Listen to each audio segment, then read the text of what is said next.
When people find out that you build custom furniture, you get some pretty strange inquiries. They're usually asking you to build something like a massive mobile chicken coop.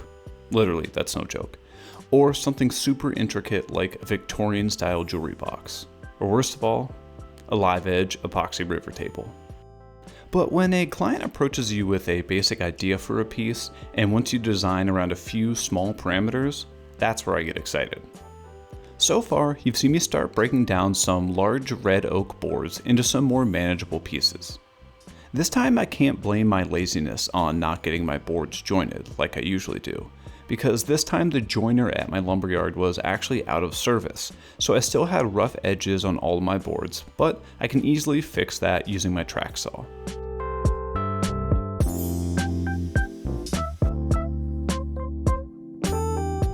Before I go any further into the build and you watch me cut up a bunch of random boards, let's jump into SketchUp to see how this table is going to go together. So like I said earlier, our client approached us with a basic idea for this piece. He sent us this table from Amazon but wasn't in love with the way that it looked. This table is going to go in his home theater, so his requirements were this. It needed to have a box to store remotes and controllers. It needed to have a power outlet to charge phones and other stuff. He did not want any drawers. And lastly, he wanted a matte finish, but let's not get ahead of ourselves. With those parameters, I came up with this design. The tabletop will be on some hinges so they can easily flip up. There's plenty of storage for remotes and stuff inside the box, plus the power outlet that was requested. The first component that I'm going to knock out is the tabletop. To give the illusion that this is actually one continuous piece of wood, I'm going to make one oversized panel, and once that's glued up, I'll split it down the middle to get a grain that looks continuous. Now back to the build. To get that tabletop put together, I grabbed some of the oversized boards that I cut down earlier and ran them through the table saw with the jointed side against the fence.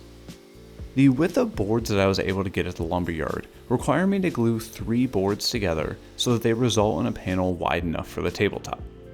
And to make sure that these boards don't shift around during the glue up, I added some dominoes, but biscuits or dowels would be another great option too. Or, if you have your own milling equipment and know that it's properly set up, you can skip all the alignment aids and just use glue. While I glue up the tabletop, I want to let you know that I've got full step-by-step plans and the SketchUp file available for you linked down in the description below or at spencleydesignco.com. Those plans are over 35 pages, no, that's not an error, 35 full color pages that are full of helpful content and contain everything you need to build this table for yourself. Best of all, you can download the plans instantly to PDF, so check them out if that's something that interests you.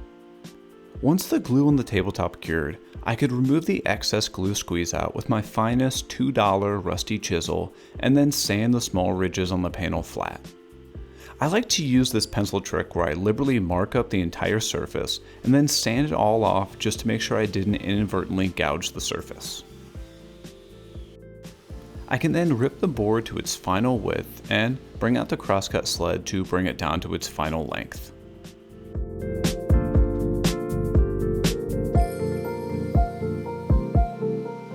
I know I said earlier that I'm going to cut the tabletop in half, but I'm going to leave the tabletop this size for right now so we can jump back into SketchUp. With that top panel mostly situated, I also needed to make a panel for this bottom shelf. I grabbed some of the rough cut boards from earlier and followed the same process as the top panel, so let's just speed through all this with a little bit of music.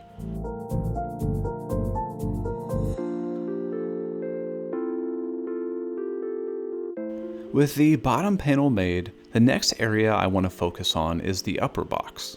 If we unfold the box, you can see that it's made from 6 different pieces. 2 long side pieces, 2 short side pieces, 1 bottom panel, and 1 interior divider.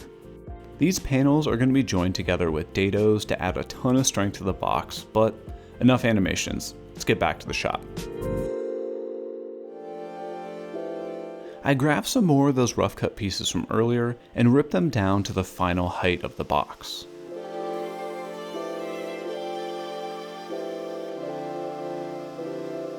I could then bring those boards close to their final length.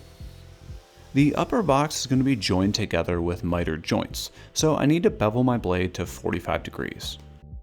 I have absolutely no faith that the marking on this cheap $200 table saw are anywhere close to being accurate, so I always double check the angle before making any cuts.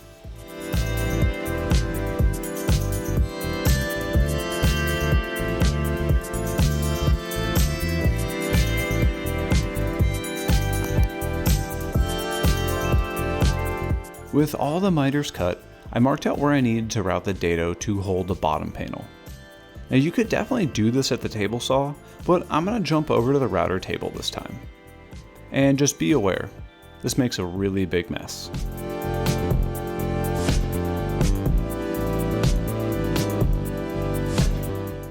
I can now mark out the dado that will hold the internal divider. And to prevent myself from routing too far, I placed a piece of masking tape on the router table as a visual stop. Actually, come to think of it, it wouldn't even matter if you routed all the way through this because nobody would see the bottom of the box. Now that the joinery for the box is cut, I grabbed some scrap 3/4 inch plywood and cut it down to the size for the bottom panel and interior divider. Why 3/4 inch, you ask? Well, all the 1/2 inch scraps I had were too small and I didn't want to buy another sheet. Plus, it'll make the box feel rock solid, and I don't think anyone's going to be upset about that. Now you can see how all these pieces fit together, but I need to route one more dado, this time on the bottom panel to help hold the interior divider. Now this step is definitely optional, but I didn't want anything small like playing cards to slip under this panel and get lost. With that routed, I inserted the interior divider back in the box and marked where I needed to cut it to its final size.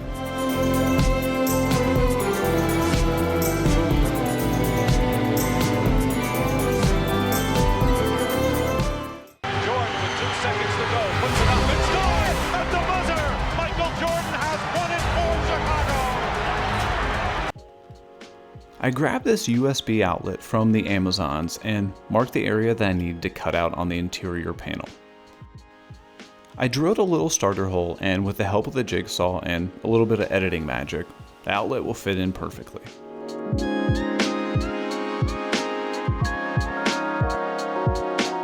While definitely not required, I cut some mortises for dominoes into the miters just to make the glue up a little bit easier. And one additional requirement from the client was that the table needed to be black, so I used some of this India ink to dye the oak. Oak is super porous, so you'll need at least 2 coats. Now here's where I messed up. The India ink raised the grain like crazy, so I figured, hey, I'll just hit it with some 320 grit to knock it down. Now while that worked, you'll notice in the next few steps that the places like edges were completely worn through. I did a little bit of Google research and found that most people suggest putting 2 to 3 coats of top coat like polyurethane on before trying to knock down any of those fibers. Plus, it makes a terrible mess. With the box glued up, let's jump back into SketchUp. The next piece that we need to work on are the legs. And before they end up looking like this, we need to make this super chunky piece, so let's do it. Earlier in the video, you might have noticed me using this new Compass MG36 from the sponsor of today's video, Harvey. This is a premium miter gauge that's a replacement for the piece of junk that comes with most table saws. It has a built-in stop block with a micro adjust dial to get the perfect measurements.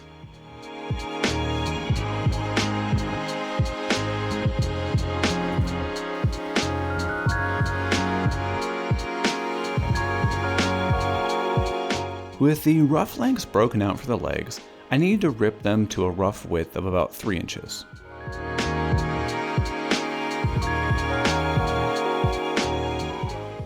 I grabbed my 4 shorter leg pieces and marked out a 30-degree miter and could adjust the MG36 to the corresponding angle.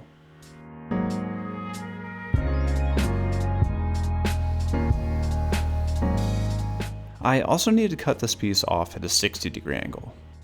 Another great feature of the MG36 is that it has 7 positive stops at common angles. This makes it super quick and easy to set the miter gauge to the perfect angle. With the 4 lower legs cut, I grabbed the 4 upper legs and marked out angles to cut on them too.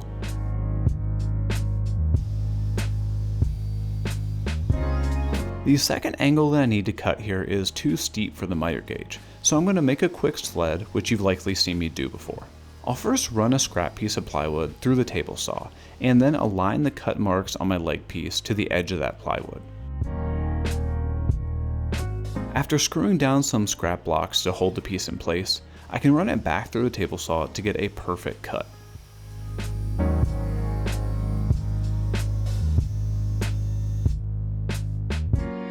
So now we have 2 middle pieces, 4 upper legs, and 4 lower legs, all cut and ready to be joined together. But before we do that, we need to make a leg template. I grabbed some more of that scrap 3/4 inch plywood I told you about earlier, but this time I'm using it to make a template for the legs. I typically use MDF for templates since it's substantially easier to shape, but I didn't have any pieces large enough, so plywood it is. After trimming the plywood down to the size I needed, I started marking out the leg shape based on the detailed drawing in the plans. And to make the curved parts, I just used a sanding spindle, but really anything round will work perfect. All of those marks will give you this disastrous looking design. And if you haven't seen me make templates before, I like to start off by cutting all of the straight lines with my track saw.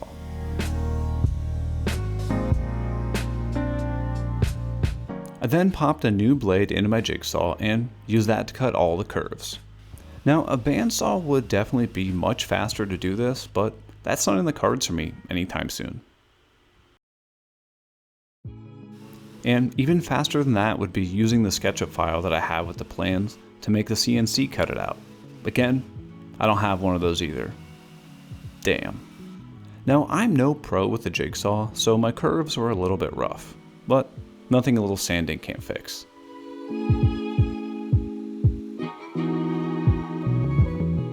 With the template finished, I can set it on top of the oversized leg pieces and mark the outline of the final leg shape.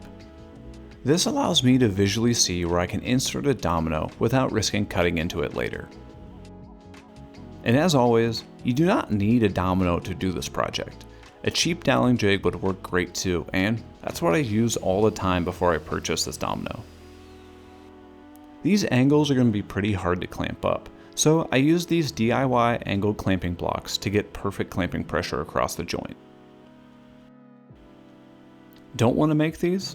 Okay, well, if you kept your cutoffs from the miter cuts earlier, you can use a little CA glue and activator to temporarily attach the clamping block and get the same result.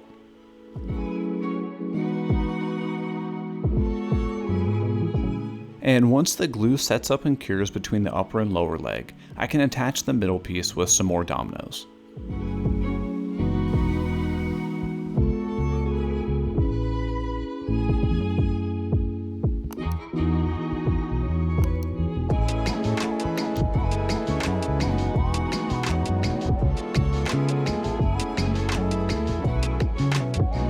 Now you're probably thinking, Eric, that looks like Well, hold on. All you need to do is sand the glue off and everything's fine.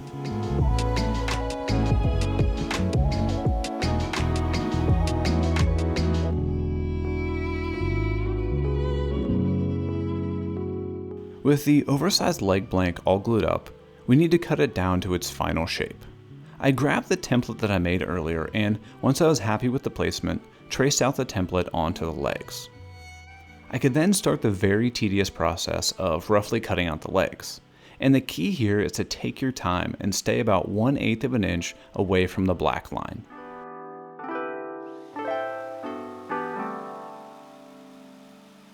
One common problem when using a jigsaw is that the blade tends to bind and the saw jumps around.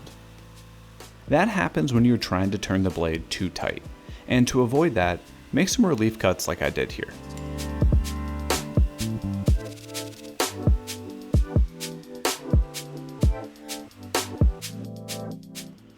And after getting both legs cut, that sucks.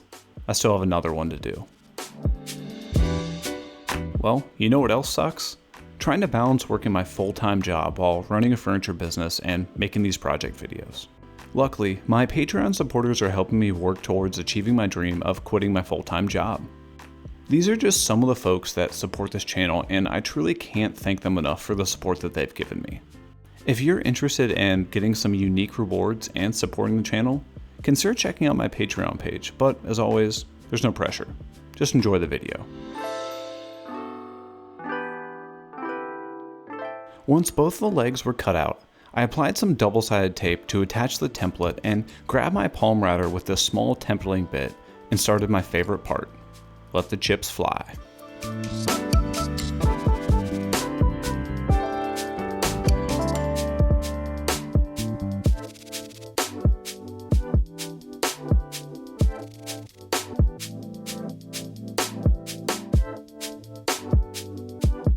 This first pass that I take establishes the template shape into the leg. Now I could do this in one single pass, but I prefer to do a super light pass at first to prevent the template from inadvertently shifting if the router bit were to catch on something. I can then pry the template off and move over to the router table where I have a much beefier bit. And this is where the real magic happens.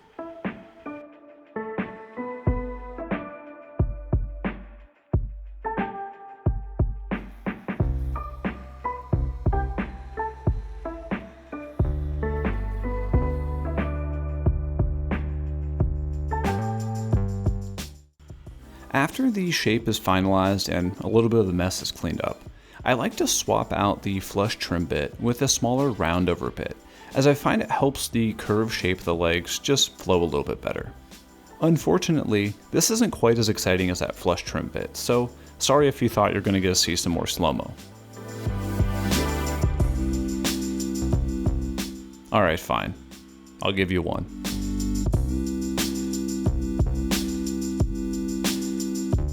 After I finish making a mess, I use the track saw to remove the excess from the top and bottom of the legs to bring them down to their final size.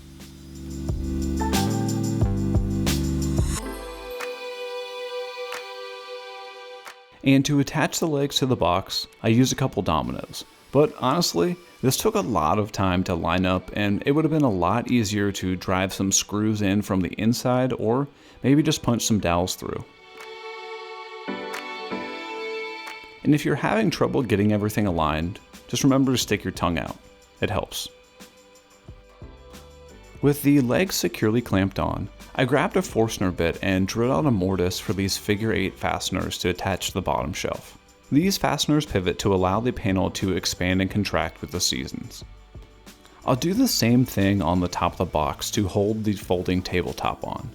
And to help the figure 8 fasteners pivot even more, I grabbed my finest rusty chisel to widen the opening just a little bit. And this is honestly probably about the most hand tool work you'll ever see me do. Now that the legs and box are complete, I'll add another coat of India ink and I can move on to finalizing those top and bottom panels. I grabbed the oversized bottom panel I made earlier and brought it down to its final size now.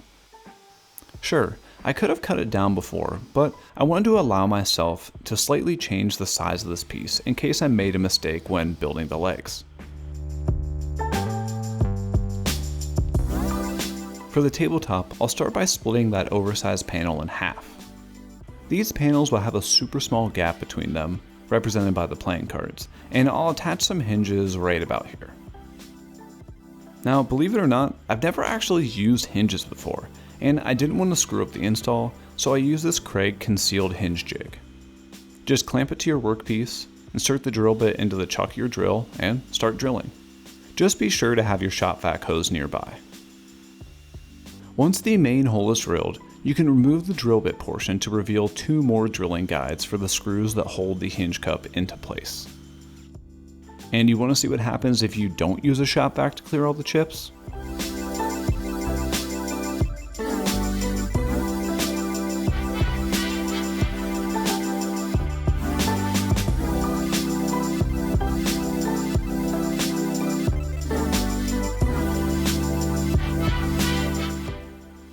So yeah, it's a lot easier to have that shop vac nearby.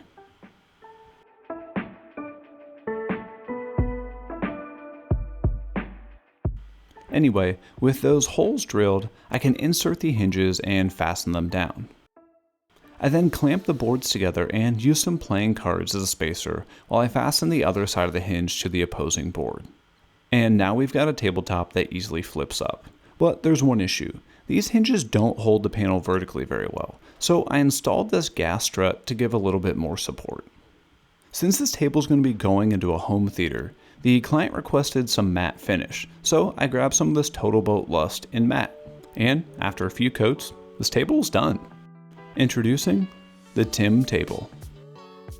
I wanted to come up with some kind of final thought, or maybe even a bad pun for this project, but I couldn't come up with anything. I guess I'll just have to start thinking of one for the next project and bring this one to a close. See you on the next one.